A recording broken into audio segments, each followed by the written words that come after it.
la mañana de hoy tenemos el placer de contar con Gracia Ramiro, que es la directora de la residencia Puente Real, aunque vosotros la conocéis porque es Olivera.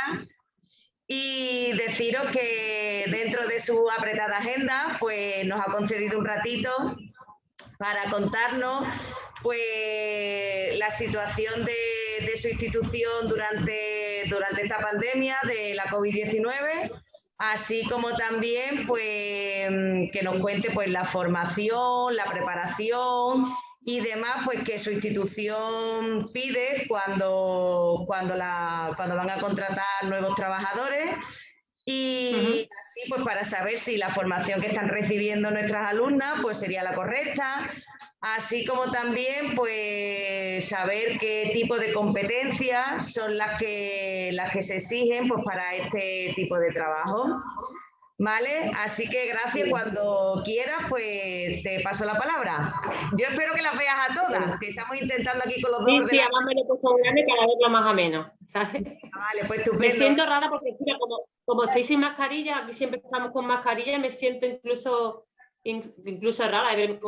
Fíjate, ya me he acostumbrado tanto a la mascarilla. Bueno, en primer lugar, buenos días a todas. Estoy encantada de poder compartir de nuevo con Oliva esta experiencia de este año tan complicado. Y también, bueno, un poco contaros lo que habitualmente siempre hacemos aquí en la residencia, que es recibiros aquí a los cursos que decidís prepararos para formar parte de estos centros.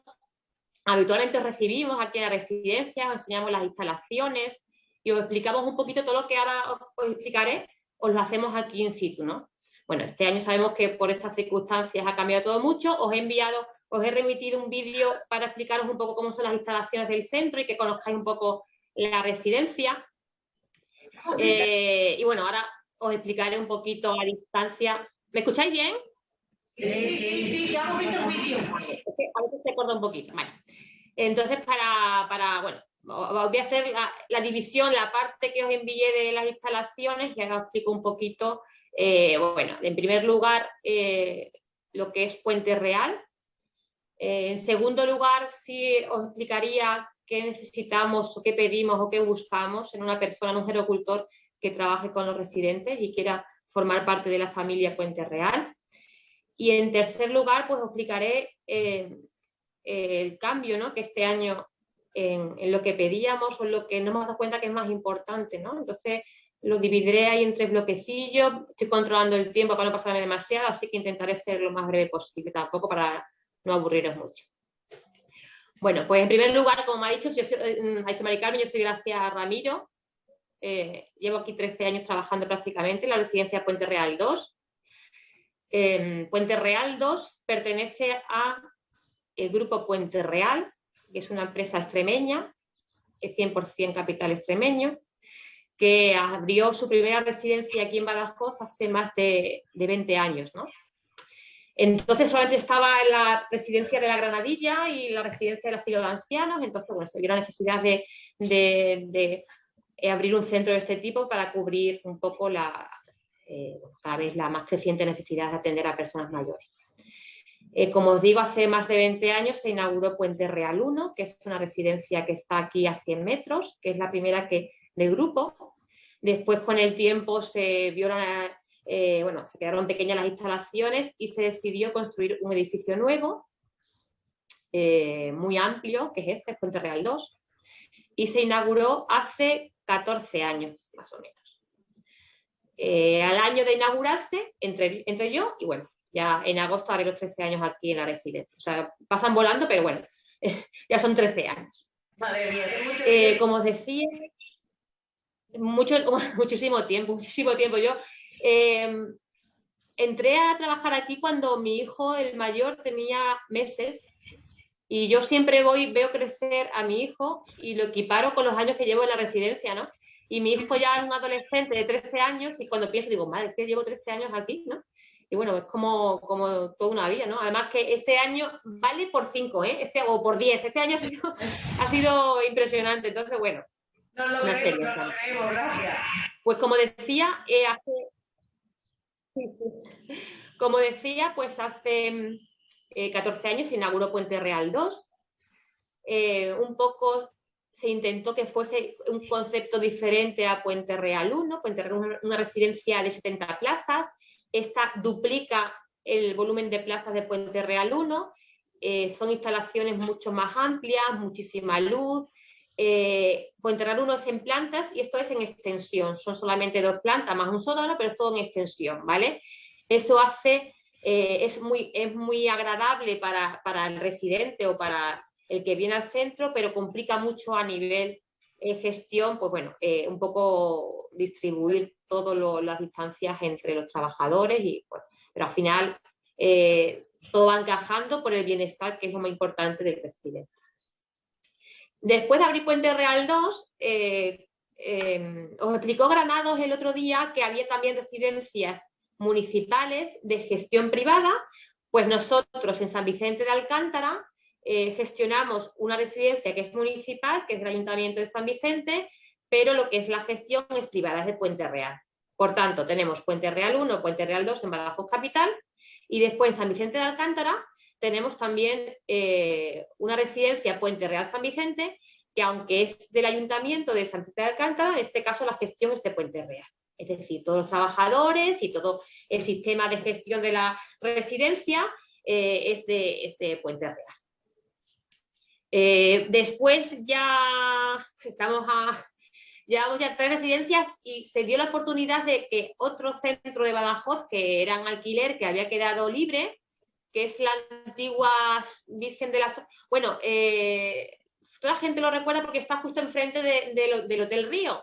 Es la que era Virgen de la Soledad, ha cambiado varias veces de nombre, y ahora mismo es Puente Real Palacio del Guadiana. Es un edificio antiguo, precioso, rehabilitado, en una zona muy céntrica para esta margen, y en este caso se abrió un nuevo Puente Real, pero no en propiedad, sino como alquiler. El centro, la empresa alquiló el edificio, hizo una reforma integral y se abrió el tercer Puente Real en Badajoz, ¿vale? Con lo cual hay 3 residencias Puente Real en Badajoz y una de gestión en San Vicente. Después, como complemento a las residencias, también hace ya, pues ahora por lo menos 7 o 8 años, se abrió también un servicio de atención domiciliaria que se llama Real Hogar.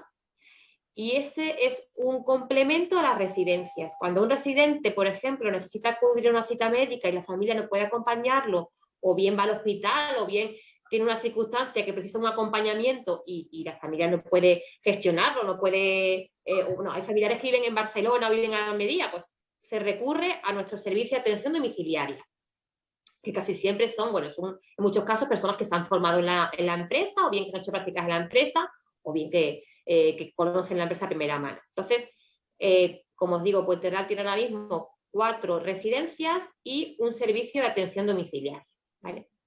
Es un buen complemento. Sí. Sí. Bueno, ahora voy a hablar de Puente Real 2, ¿vale? Que es la nuestra. Pues como os decía al principio, Puente Real 2 nació de la idea de cambiar un poco el concepto de lo que era Puente Real 1 a algo diferente, ¿no? Entonces se decidió pues un edificio muy amplio, con muchísima luz, muchísimos ventanales, muchos espacios verdes, patio delantero, patio trasero, ¿vale? Entonces, más o menos eso, lo que visteis en el vídeo, pues es lo que es el fruto de esa idea, ¿vale?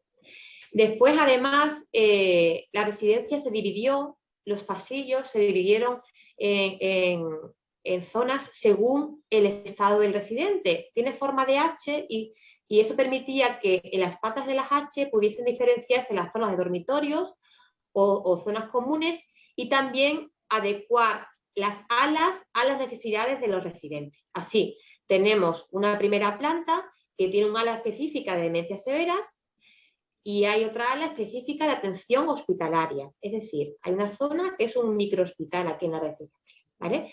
Tiene habitaciones con boxes, con oxígeno central, con una zona muy para atender a esas personas que requieren unos cuidados hospitalarios, ¿vale? Sondas nasogástricas, sondas vesicales, oxigenoterapia, gasostomías, etc., ¿vale? Y requieren sobre todo mucho cuidado de enfermería. Después hay otro ala que son para las personas que tienen ya un poquito más de dependencia, que ya no son autónomos, pero que no llegamos a un nivel de necesidad como la zona hospitalaria o bien la zona de demencias severas.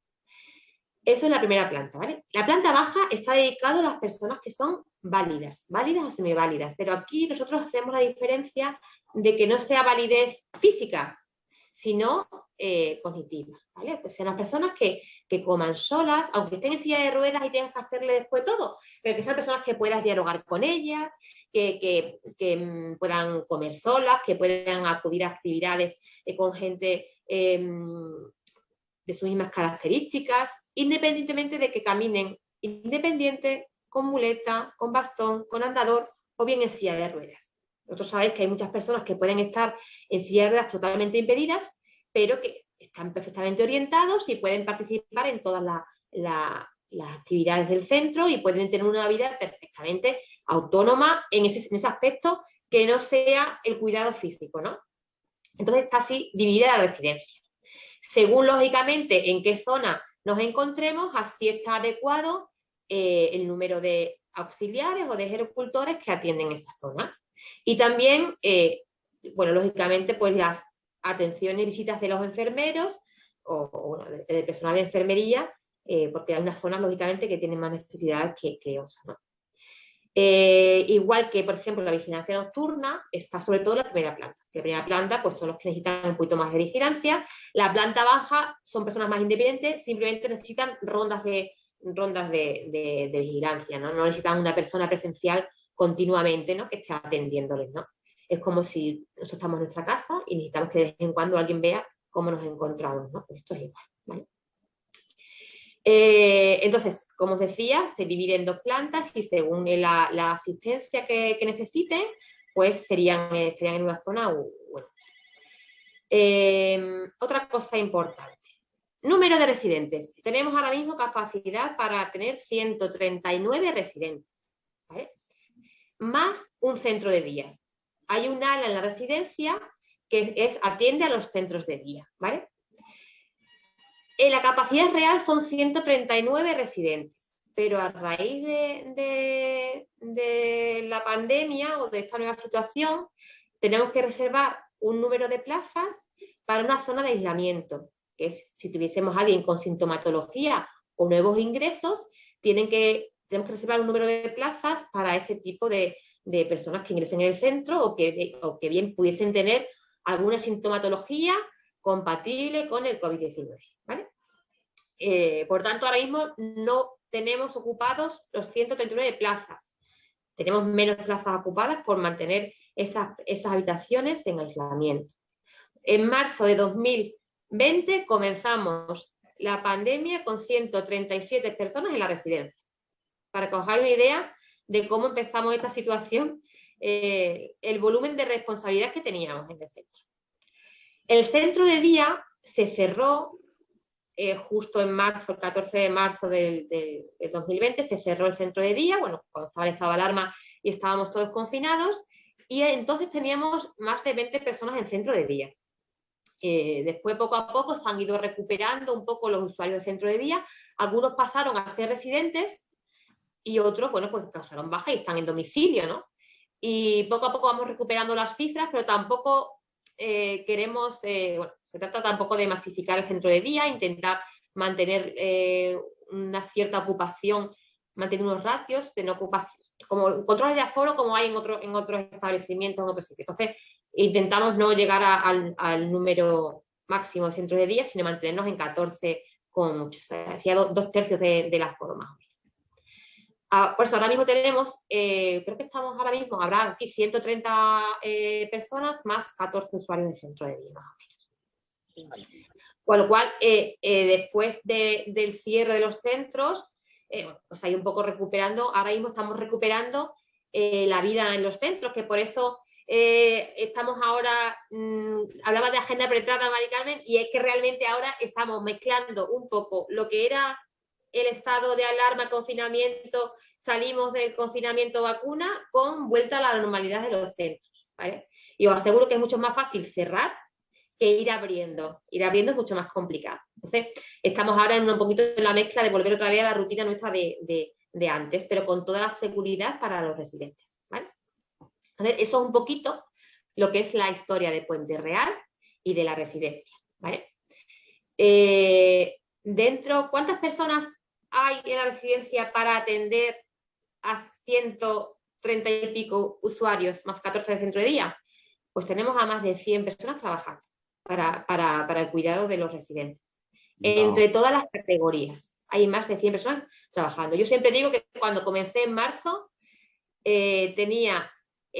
mi objetivo era velar por la vida, la salud de 137 residentes y más de 100 trabajadores con sus familias.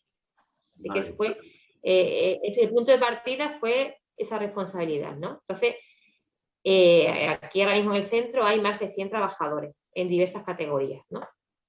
Hay pues, personal de limpieza, de lavandería, mantenimiento, hay gerocultores, lógicamente, que es el grueso del equipo, son gerocultores, enfermeros, hay 2 médicos. No es habitual que haya 2 médicos en una residencia, no es nada habitual. Aquí tenemos 2 médicos en este centro.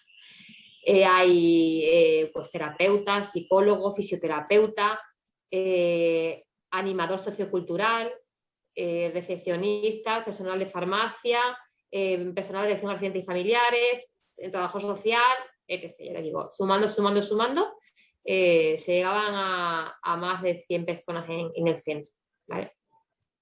El 100% de los trabajadores están vacunados, 100%. Todos decidieron vacunarse en enero, y tanto trabajadores como residentes, ¿vale? Después ya contaré un poquito al final. La edad de los residentes, pues bueno, la más joven tiene 42 años, la mayor 105. Imaginaros la horquilla, 42, 105. Y casi está mejor la de 105 que la de 42, ¿vale? La horquilla es muy amplia. La señora de 105 cumplió, bueno, tiene 105 en el carnet, ¿vale? 107 en realidad, porque en esos años había veces que había una fluctuación entre la fecha de nacimiento y la fecha del carnet, ¿no? Cumplió 107 años el día de la segunda dosis de la vacuna de Pfizer. Coincidió con ese día. Hicimos aquí una pequeña fiesta entre unas cosas y otras, ¿sabes? Y como decía, todos se vacunaron, desde la más joven hasta la mayor, ¿vale? Entonces, imaginaros el rango de edad y lo diferente de las tipologías de los residentes a los cuales os encontráis aquí. Muy diferente, una persona totalmente autónoma, una persona joven, una persona mayor, muy mayor. Hay 3 centenarios, o sea, que son personas muy mayores, frágiles, hay gente que son muy frágiles, hay personas que son pues con su carácter, hay militares, hay un poco... Esto es como, bueno, como un pueblo en pequeño, pues así, ¿no? Cada uno de sus diferentes tipologías, manera de ser y carácter, ¿vale? Y ahí ahora viene la pregunta. Bueno, mira, os voy a lanzar una cuestión que a ver si alguna resuelve al final, que va enlazada con la siguiente. Algunos diréis, ¿y tú que eres directora, qué eres para ser directora? ¿Qué has estudiado? ¿En qué te has formado? Bueno, pues ahí os lanzo la cuestión, a ver si alguno lo adivina, que nunca lo ha adivinado nadie en 13 años. Bueno, pues ahí os lo dejo, ¿vale? ¿Y por qué puede una persona que quizás no esté ligado a las personas mayores como yo, qué hace aquí trabajando? Pues mira, primer requisito que pedimos nosotros y que os debe diferenciar del resto de personas. Yo lo he puesto aquí. No sé si lo veis bien o lo veis al revés. Bien. Vocación. Mira, formación tenéis todos.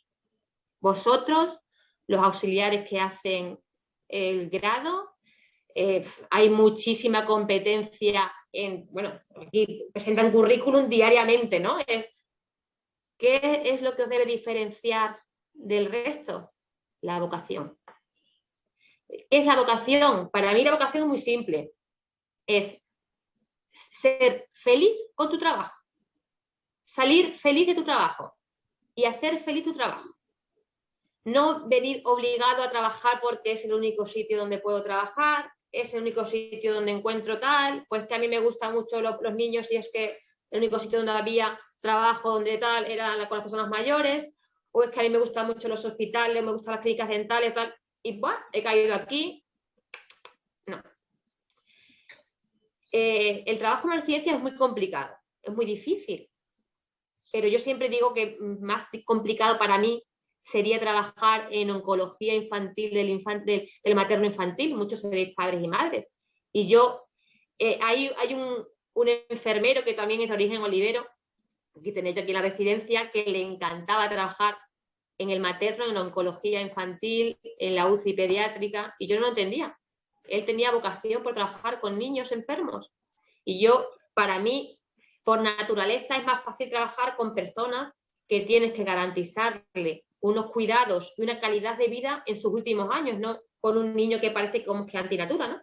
Pero hay gente que tiene vocación para eso, para enfrentarse a esos casos con niños. Y hay otras personas que tenemos vocación para esto, aunque mucha gente no lo entienda. ¡Ay, qué paciencia tenéis! No. Es un tema vocacional. Hay maestros y maestros vocacionales. Hay profesores vocacionales. Hay médicos y médicos vocacionales. Y todos creo que en nuestra vida hemos tenido un maestro que hemos dicho, este es que me llevaba de calle. Es que este como me explicaba, y otros que han pasado de puntillas, ¿no?, en nuestra vida. Pues esto es igual. La vocación marca la diferencia.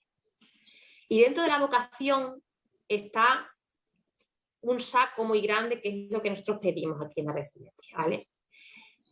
No son niños, son personas mayores, con una vida hecha, con unas costumbres, con unas circunstancias diferentes a las de cuando eran jóvenes o cuando tenían otra edad.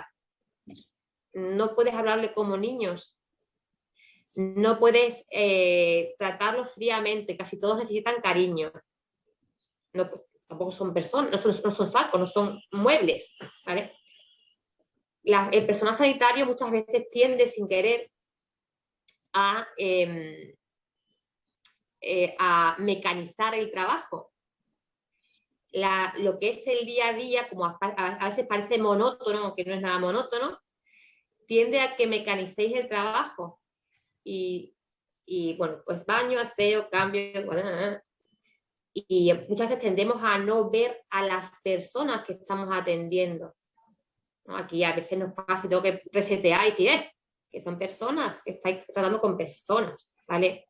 Eso ocurre mucho, es más frecuente en los hospitales, ¿no? Si os dais cuenta, muchas veces en los hospitales, también, hablo también antes de la pandemia, un poco también han cambiado las circunstancias, pero también, bueno, era el trato mucho más frío que lógicamente, que en un centro, ¿no? Nunca debéis olvidar que estáis trabajando con personas, con una vida, con una trayectoria, con una circunstancia. En muchos casos con una enfermedad que le impiden relacionarse con vosotros como lo haría cualquier persona en otra edad, ¿no? Muchas veces no es cuestión de, es que me ha dado una voz, es que me ha pegado. No, es que su enfermedad le hace ver que el comportamiento es así. Como digo, no son iguales no son niños, pero a veces el comportamiento podemos equipararlo a los niños pequeños, ¿no? A los bebés, ¿sabes? Entonces, un bebé, la manera de manifestarse es llorando, no te sabe decir tengo hambre o tengo sueño, llora y ya está, ¿no? Una persona mayor con una demencia no sabe manifestarte qué le pasa. Su comportamiento es así porque no sabe explicarte de otra manera qué le está pasando. Entonces no hay que intentar que te diga qué le pasa, no hay que intentar que te explique, no. Simplemente hay que intentar averiguar qué le pasa para que esté lo mejor posible. Confort, calidad de vida, dignidad, son palabras que todas van en la vocación de una persona que atiende a personas mayores, ¿vale? Para mí es lo primordial, ¿vale?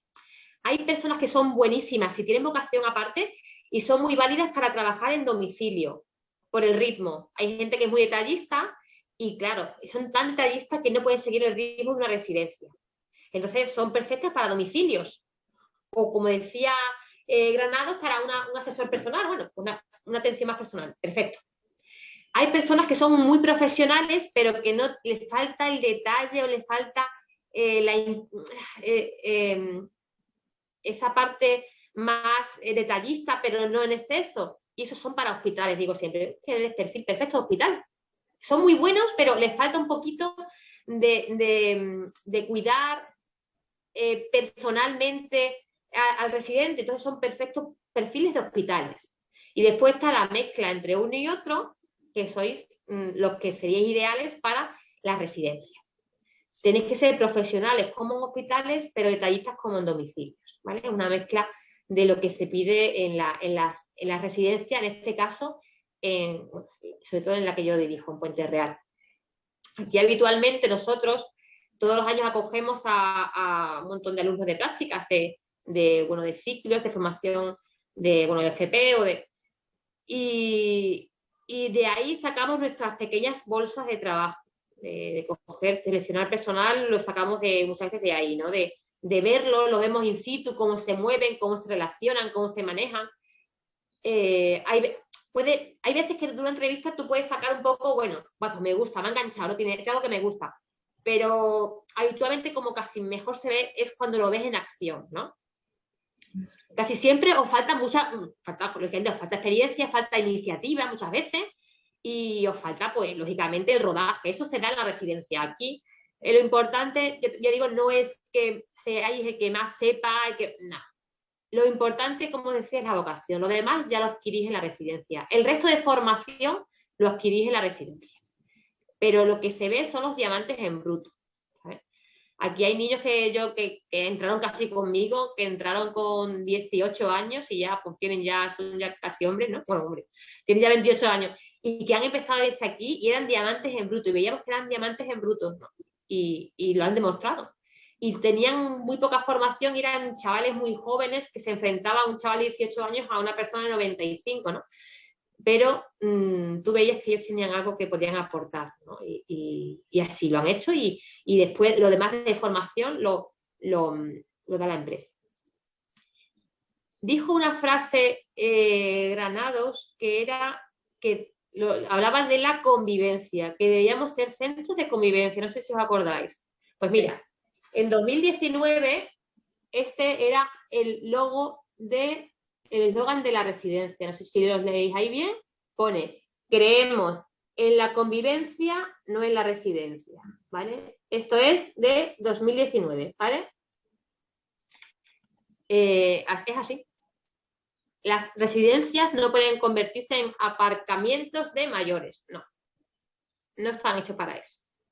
No están para dejo a mi madre, a mi padre, a mi tío y adiós, muy buenas, no. Los centros de mayores, residencias, son y deben convertirse y deben regirse por el principio de la convivencia entre las personas mayores.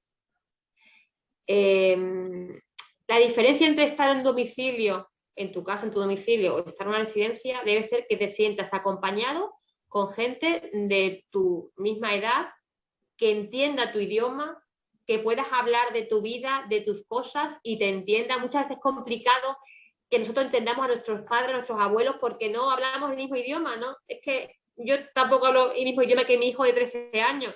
A mí me habla de TikTok y me pierdo, no me entero de nada de lo que me habla, de fútbol. Pues esto es igual. Muchas veces las malas relaciones bueno, malas relaciones no, sino muchas veces es que la abuela es muy pesada, es que la abuela es muy pesada. No, es que él quiere hablar de sus intereses con personas que no son de su generación. Aquí hablan de sus intereses, juegan al dominó, juegan a las cartas, hablan de su vida, de sus experiencias, a uno le duele una pierna, al otro le duele el brazo, pero es que se lo repiten todos los días y no les importa que todos los días repitan lo mismo. A ti cuando tu madre te dice 10 veces, me duele la pierna, ay, la espalda, y te dices, ay, mamá, qué pesada eres. Aparte porque es tu madre, ¿no? Tienes la confianza esa. Aquí todos entienden su idioma. Todos hablan de las penas o de las alegrías, todos llevan diferente todas estas circunstancias porque todos entienden su idioma. Entonces, eso es la convivencia. Eso es vivir el día a día con gente que te aporta, que aportas y que estáis en las mismas circunstancias. Y eso es lo que hay que favorecer en las residencias. Aparte, bueno, lógicamente hay ciertos números de residentes que precisan unos cuidados más específicos de enfermería. Lógicamente no estamos hablando en ese caso, pero ahí sí hay convivencia entre familiares. También muy importante. Las familias son parte fundamental de la residencia y esta convivencia también engloba a las familias. Muchas veces necesitan más cuidado el familiar que el residente, porque las familias sufren un duelo cuando entran en la residencia a su familiar. No viven la situación como algo, un desprendimiento, no, lo viven como un duelo. Entonces también tenemos que favorecer la convivencia entre la familia, la residencia y los residentes, ¿vale?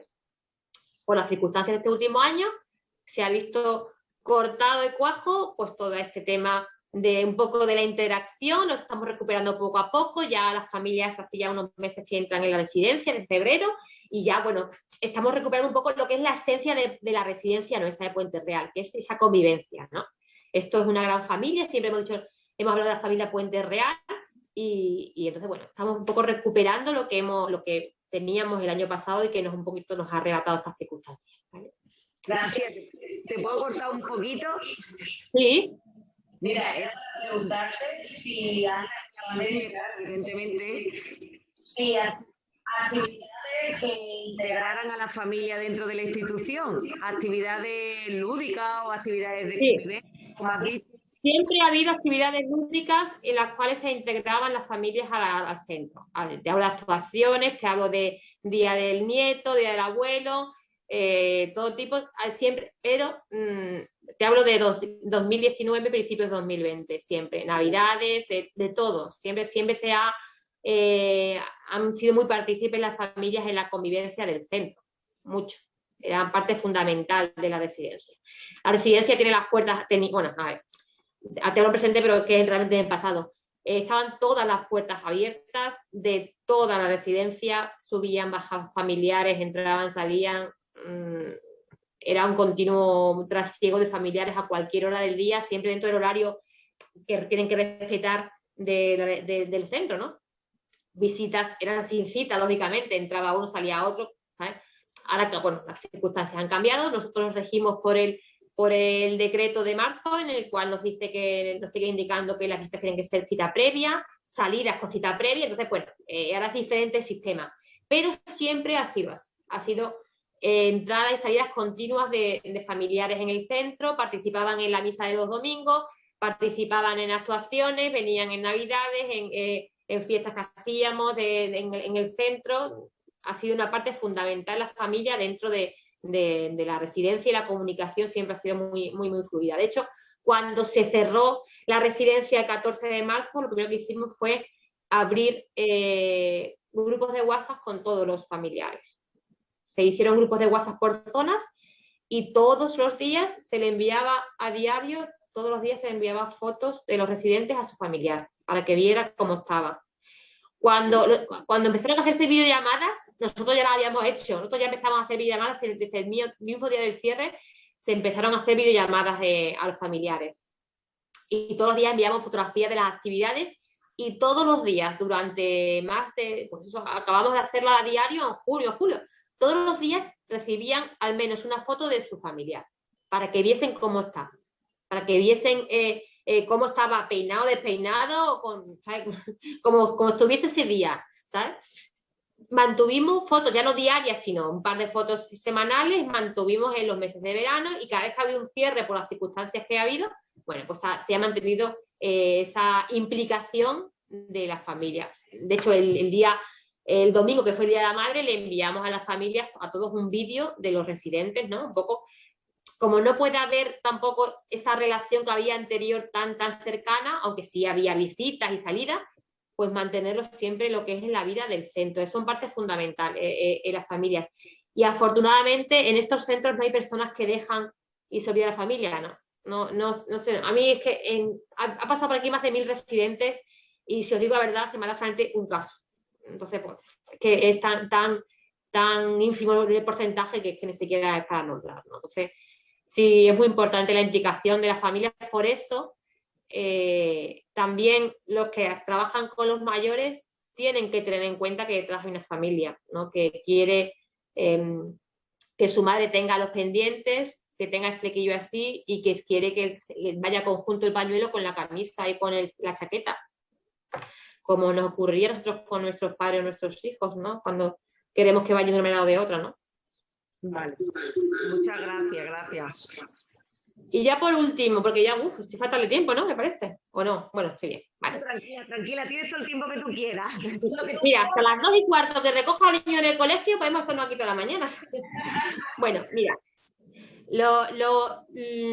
la parte última que os decía, y ya os cuento un poquito cómo ha sido este último año, es la diferencia entre lo que siempre, bueno, la diferencia no, el plus que hemos pedido y que hemos descubierto en nuestros trabajadores este año. Y aquí tengo la chuleta, mira. ¿Lo veis ahí? Sí, sí, lo vemos. No sé si lo veis bien. Sí. Implicación, ¿vale? Que es igual a compromiso, ¿vale? Lo decía el otro día Mari Carmen. A ver, yo no en principio de todo esto salían los aplausos y tal y cual a los héroes sanitarios. Yo os aseguro que si ha habido héroes en esto, han sido los trabajadores de las residencias. Hablo de la mía propia, pero extrapolo a todas las residencias.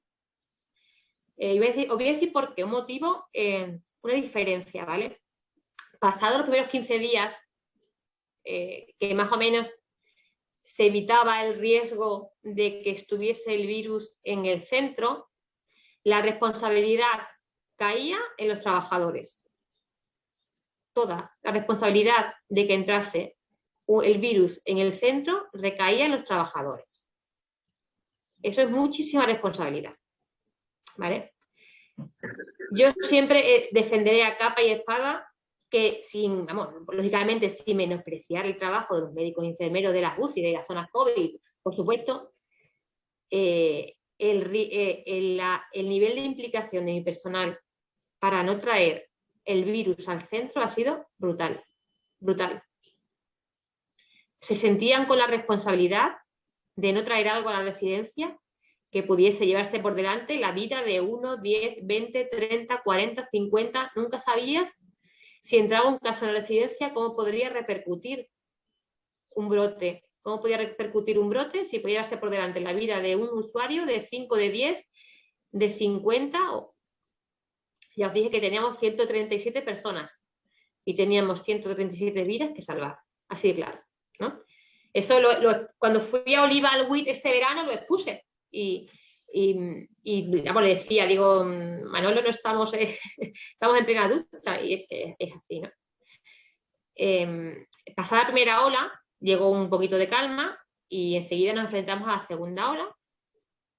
La gente tenía su vida normal en la calle, todo el mundo tenía su vida normal, menos los residentes, pero la vida normal implicaba riesgos, un riesgo brutal a poder contagiarte por salir a tomar una cerveza con un amigo, por ir a ver a tu padre, a tu madre, al pueblo, por otra.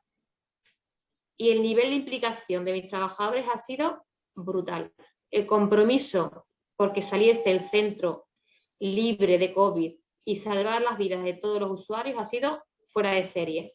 Ha habido personas que se han cambiado de casa, pero no por miedo a llevar a casa al COVID, no por miedo a traer aquí a la residencia el COVID, porque convivían con compañeros que no se fiaban. Hay gente que no ha ido a ver a sus padres a su pueblo. Yo no he ido a Oliva, yo fui el 13 de agosto, no he vuelto a ir a Oliva. ¿Sabes? Bueno, de mí no voy a hablar porque yo no estoy con ellos directamente, sobre todo te hablo de los trabajadores, ¿no? Ha habido gente niñas de 20 años que han dejado salir con sus amigas a tomar una cerveza o una Coca-Cola por miedo a contagiarse. En Navidades muchos trabajadores míos han cenado solos, muchos, porque sabían que había muchísimo riesgo en las Navidades. Muchos han cenado solos. Y nos hemos librado de la primera, de la segunda y de la tercera ola. Gracias a la implicación y al compromiso de los trabajadores. Y eso no va con la nómina. Eso ya no hablamos de vocación, no va con la nómina, no. Eso es un compromiso brutal con tus residentes y con tu trabajo y con tus compañeros. El no querer traer algo que pueda, primero, comprometer la vida de los residentes, que son parte de nuestras familias. Es que algún caso que tuvimos de algún...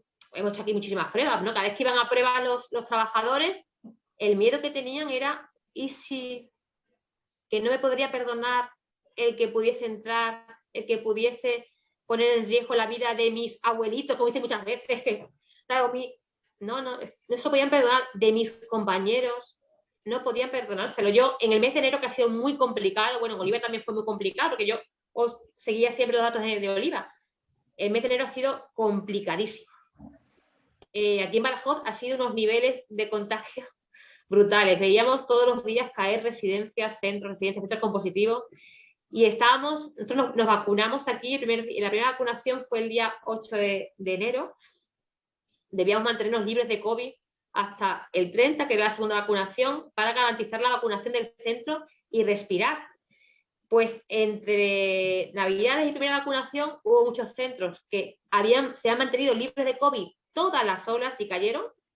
Entre la primera y segunda hubo muchos centros que tuvieron que paralizar vacunación porque hubo casos y no tenían que aparecer. Entonces aquí el nivel de estrés, de miedo en mayúsculas, fue brutal. Tenía trabajadores que me llamaban por teléfono llorando del nivel de culpabilidad muchas veces que tenían en esas circunstancias, ¿no?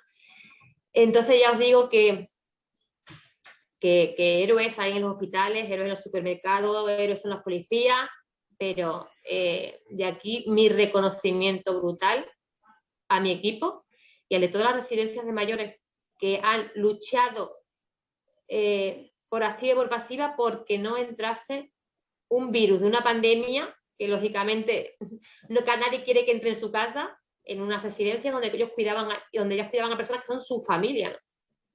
Entonces, sois unas valientes, bueno, hay chicos, ¿no? Sois valientes, unas y unos valientes, ¿vale? Porque enfrentarse a esto en mitad de la pandemia no es fácil, ¿no? Ahora, nosotros, claro, ahora todo el mundo quiere vacunarse. En enero, no sé si os acordáis, que incluso salió, decían que éramos conejillos de India las residencias y los residentes y que nos tenían como conejillos de India probando con las vacunas. Bendito conejillo de India. Yo me gusta, encantada de ser conejito de India, rata laboratorio, prueba, o sea, encantados de recibir lo que fuese con tal de poder respirar y poder decir están a salvo los residentes, ¿no? Y los trabajadores, como decía, se vacunaron el 100% de los trabajadores, el 100% de residentes, ¿vale? Aquí se suministraron más de 243 vacunas, creo que fueron. Por eso, el nivel de compromiso era tal de los trabajadores que ninguno se iba a permitir no vacunarse y mantener el riesgo de poder traer algo a la residencia.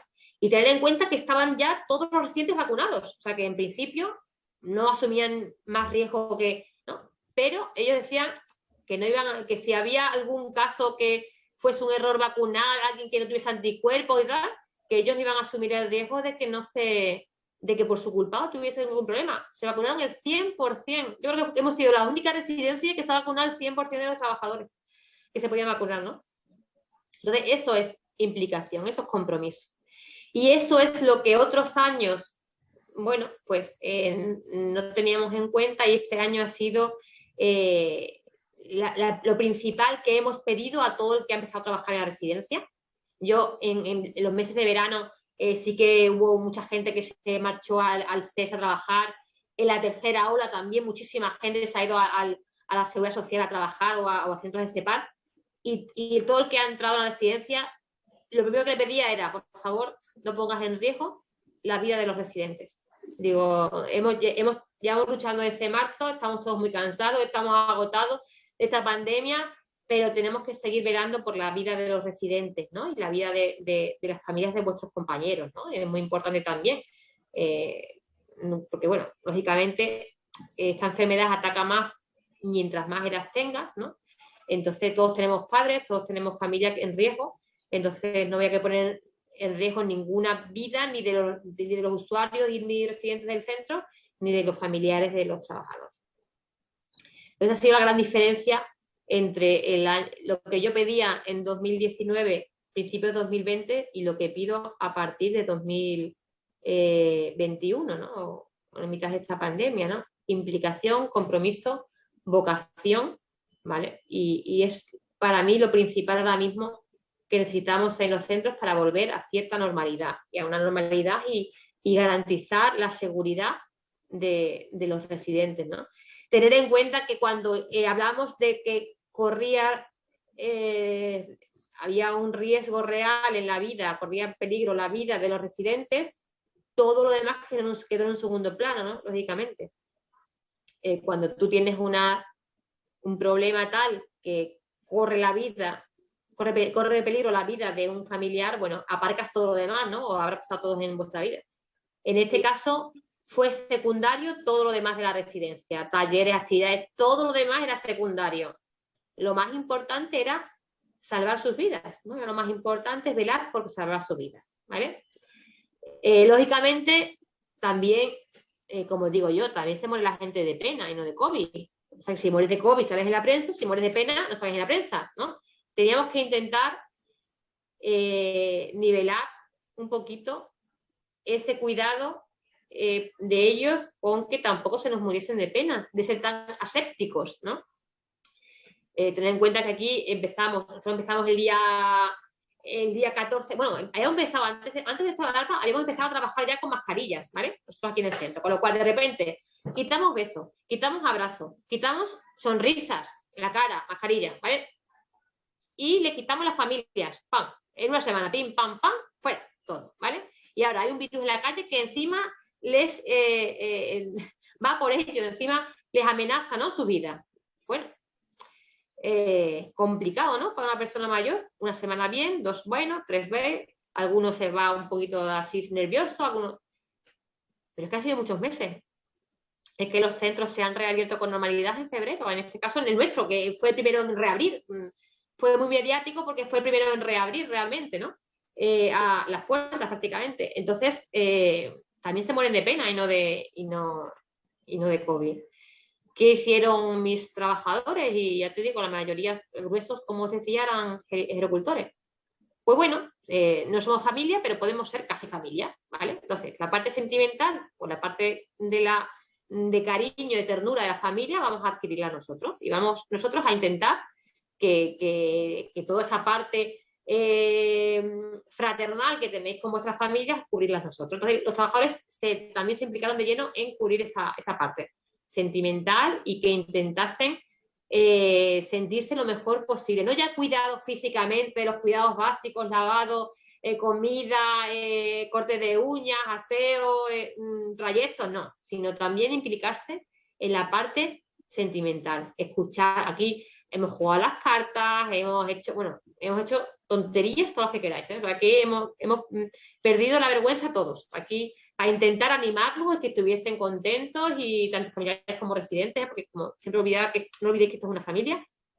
Y entonces, pues, todo se hizo así para intentar que tampoco se muriesen de pena, ¿sabes? Porque digo, igual se muere uno de pena que de COVID y uno sale en la prensa y otro no sale en la prensa, ¿no? Entonces, por eso decía que eso va más allá de lo que es vocación, ¿no? Eso es una implicación, un compromiso con un proyecto, con unas personas que son parte de tu familia, no de sangre, sino de tu familia, tu día a día, ¿no? Y bueno, eso ha sido el resumen, muy resumido, de un año bastante complicado. Y bueno, más o menos yo creo que lo que os digo es extrapolable a todas las residencias, sean municipales, sean públicas, sean privadas, ¿no? Que lo han vivido un poco así, ¿no? Nosotros, bueno, hemos tenido la suerte de no tener ningún brote en la residencia, ninguna circunstancia. Yo he hablado con muchos compañeros de otros centros que han tenido brotes, han tenido casos, y ahí se ha vivido otras situaciones mucho más complejas, ¿no? Mucho más estrés. Han tenido que trabajar con otros medios, con los famosos EPIs. Ahora hablas de anticuerpos, hablas de antígenos, hablas de PCR, hablas de EPIs, ahora todo el mundo le suena, sabe lo que es más o menos y tal. En marzo yo decía EPI y me miraban con los ojos. Nosotros compramos aquí, nos cargamos de material antes del cierre de los centros, y claro, yo tenía aquí los monos y decía, ¿esto? ¿Para qué le van a usar los monos? sonaba todo súper raro. Aquí tuvimos que hacer formación, o sea, tuvimos que formar a los trabajadores en cómo colocarse, quitarse un EPI, porque entonces solamente usaban mascarillas las enfermeras cuando hacían algunas curas más complejas y las batas estas desechables, pero no se usaba nada en los centros, ¿no? Entonces tuvimos que hacer formación continua para intentar que ellos supiesen lo que, bueno, el uso correcto de los EPI y todo aparte, o sea, todo eso mezclado con todo lo demás, ¿vale? Por eso que ha sido un año bastante complejo en ese aspecto, ¿no? Y hay cosas que van en tu trabajo y hay cosas que ya se escapan de tu trabajo, porque aquí si sales a las 3 o sales a las 10 ya no es tu hora laboral y se han cuidado en que fuera su trabajo no hubiese ningún riesgo que entrañase cualquier peligro a la residencia, ¿no? Dentro del centro, como os decía, bueno, pues el centro ha intentado ayudarlos en todo lo posible para que tuviesen el mínimo riesgo posible. En cuanto a medidas de protección, aquí, como os decía, afortunadamente desde el principio no hubo carencia de ninguna medida de protección de los trabajadores. Desde el principio hemos trabajado con mascarillas. ¿Os acordáis de la gripe A que fue en 2010? Pues había mascarillas de la gripe A todavía en el mercado. Y esa fue nosotros que viendo venir esto la adquirimos en febrero, la adquirimos porque veíamos que esto estaba muy cerca.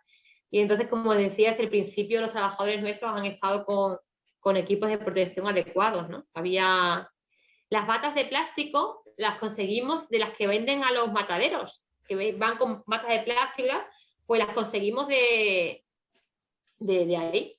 A mí al principio de todo esto también me requisaron 40.000 guantes que se quedaron venían de Madrid, se quedaron en Talavera, los requisaron. Y los conseguimos por otro lado. Digo, bueno, pues si son guantes sanitarios, cogemos guantes de limpieza que venden las empresas de limpieza, no las empresas de material sanitario, que son iguales, son los mismos guantes pero en vez de venderlo a una empresa de sanitaria, lo vende una empresa de limpieza. Pero al final son los mismos guantes que usan los cocineros, ¿no?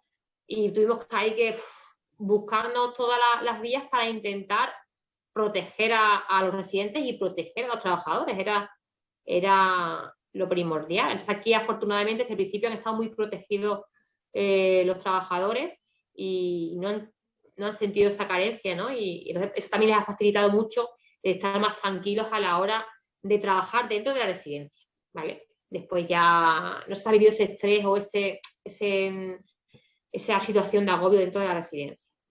Donde sí se ha vivido, así que como os decía, bueno, el miedo desde fuera traerlo adentro, ¿no? Que era la principal vía, el principal vector de contagio era los trabajadores, lógicamente, o bueno, las altas hospitalarias, también había ahí a veces que tendrían muy controladas para que no hubiese ningún riesgo, ¿no? Entonces, bueno, ahí lo teníamos controlado con los aislamientos, con el aislamiento del residente que venía al hospital, o intentamos evitar derivar a hospital. Pero la otra parte de los trabajadores era responsabilidad de ellos y la verdad es que lo han cumplido con creces y no tendré años en mi vida para agradecerles a ellos la labor que han hecho para mantenernos a salvo todo esto